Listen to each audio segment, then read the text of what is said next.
Well, howdy there, Internet people. It's Bo again.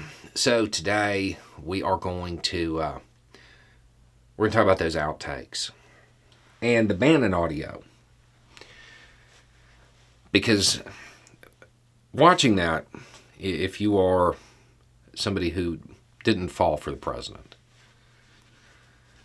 that the combination of the Bannon audio and the outtakes, you can't have a lower opinion of the former president.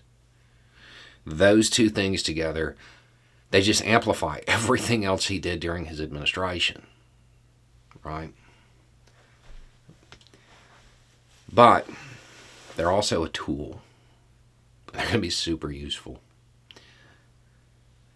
If you still have friends, family, who still believe that man's nonsense, those two pieces of evidence, the Bannon audio and those outtakes,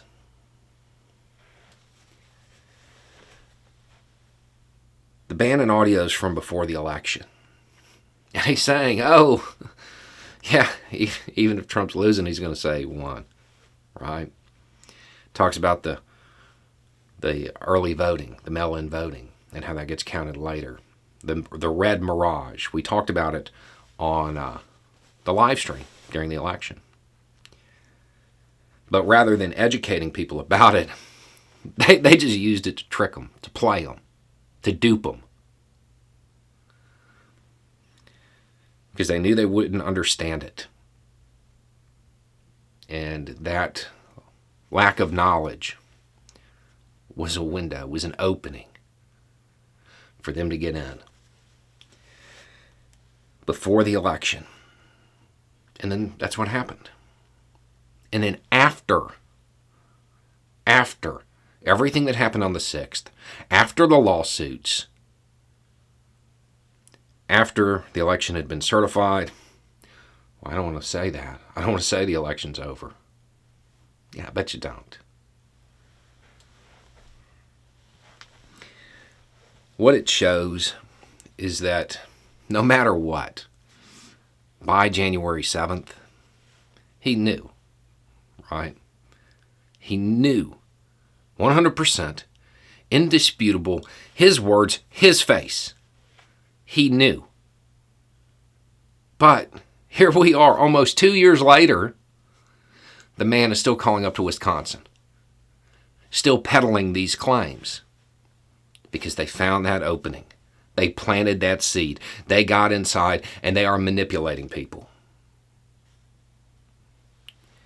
Those two pieces should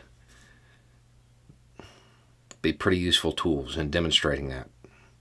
These are people, the people who believe these claims, these are people who believe in conspiracies. You're showing them one. You're showing, look, here it is, right here. Once they can acknowledge that on the 7th, he knew he lost, and that he's still doing it today, still peddling those claims, still raising that money. Once you can get them to acknowledge that part, then you move back to the Bannon audio. And you show, hey, from the very beginning.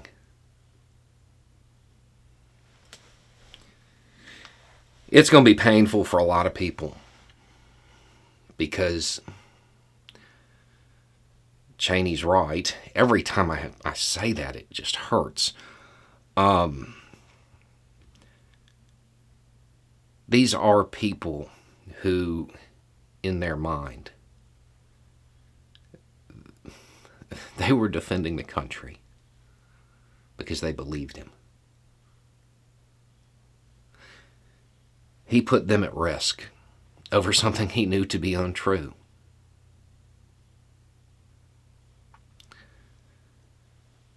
Those two pieces of evidence.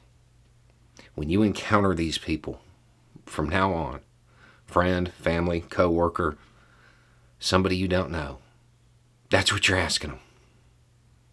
Explain the Bannon audio where they said they were going to do it before the election And then Trump saying he didn't want to call it off, didn't want to stop pretending even after the 6th. Ask him to explain that.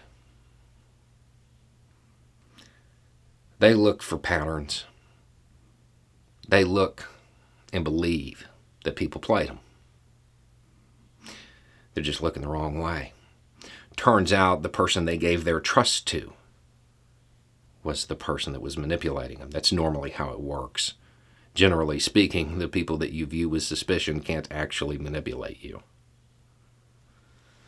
But that person that you shared the memes of Jesus standing behind him, the person you elevated to the stature of a saint, yeah, he can play you pretty easily because you believe him.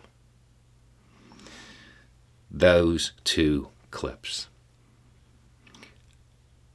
I think that'll reach a lot of people. Anyway, it's just a thought. Y'all have a good day.